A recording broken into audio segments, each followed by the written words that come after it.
certified execution class 4 in design and manufacture, which very few companies in the country would have. So bridges, pharmaceutical plants, all that kind of work. We can basically do any steel work that's called up in the country. And we kind of have a very skilled workforce that are able to complete those projects. So it's not just about getting steel out the door, it's about getting complex and some architecturally very visually appealing steel work out the door. So, what about challenges you might have experienced over the time? What are you? Challenges, I suppose, was trying to break into the market initially, because of the kind of work we do and how specialised it is. I suppose clients would be somewhat unwilling to give us large projects, because if it went wrong, it would go very wrong. Luckily, we kind of took that as an opportunity, started off in some smaller projects, proved ourselves, and now we're kind of moving on to bigger and bigger projects. And what about family, Carl? I mean, how important is family when you're in a business like this? Yeah, very, very important. I have a mother sitting here beside me. Yeah. She's the financial controller and probably the brains behind it. So, no, it's that support. You know, it's not just sitting down here in the office and we go away at 5 o'clock.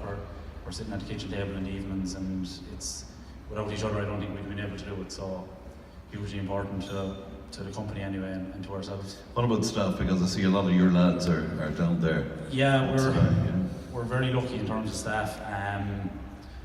We have certain requirements for the staff because of the work we're doing, and luckily we found them.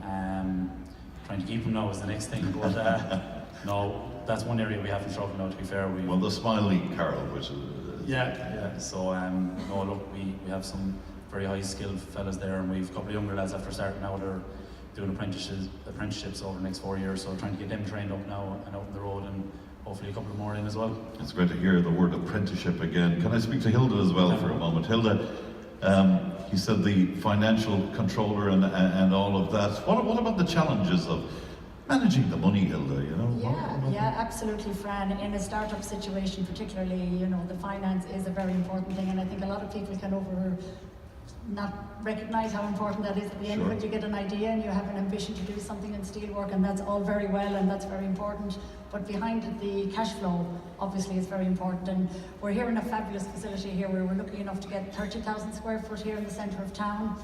I'm looking down there at the staff and they're smiling up at me, so I think I have a happy workforce down there, and I'm very happy to have every one of them.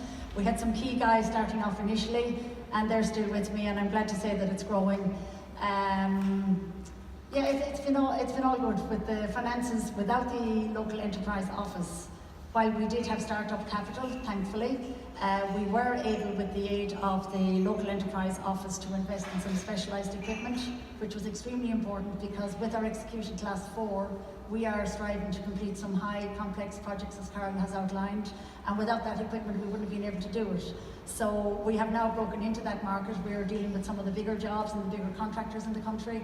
So it's been important and it's been good. And if we put aside for a moment the fact that the Leo are listening to us today, I mean, how easy was it to work with them? How easy was it to work with them? They nearly came down here and asked me to go and visit them, Fran. It was that easy.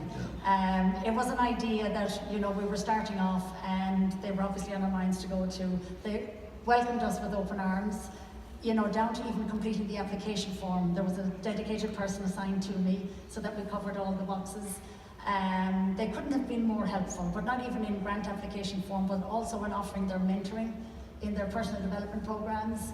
Training is very important to us as well, you know, training the management team, but also they are very efficient and effective in offering training to the staff as well. And you know, the staff are important to reinvest in the staff. Today is all about growth, of course, because it's extra employment. But can you look a few years down the road for me?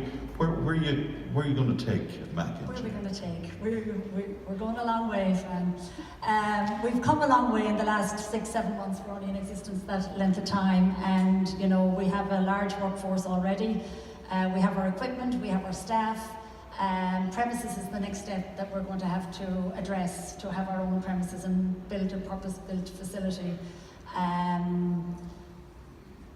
Sorry, what did you ask? Just in terms of where you're looking to down the road. We need to consolidate for a while. Yes. Just consolidate for a while, just step back and let everything settle back.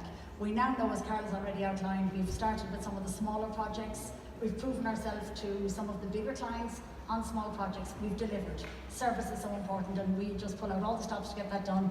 We are now breaking into, we have secured a pedestrian bridge there a few weeks ago, and we are tendering for 3 or 4 more of those with our execution class 4, which is the highest standard that you can get. It opens up so many markets for us, and now that the customers have credibility in us, we feel that we're onwards and upwards. Well, you should be very proud indeed. Carl and Hilda from Mack Engineering, ladies and gentlemen.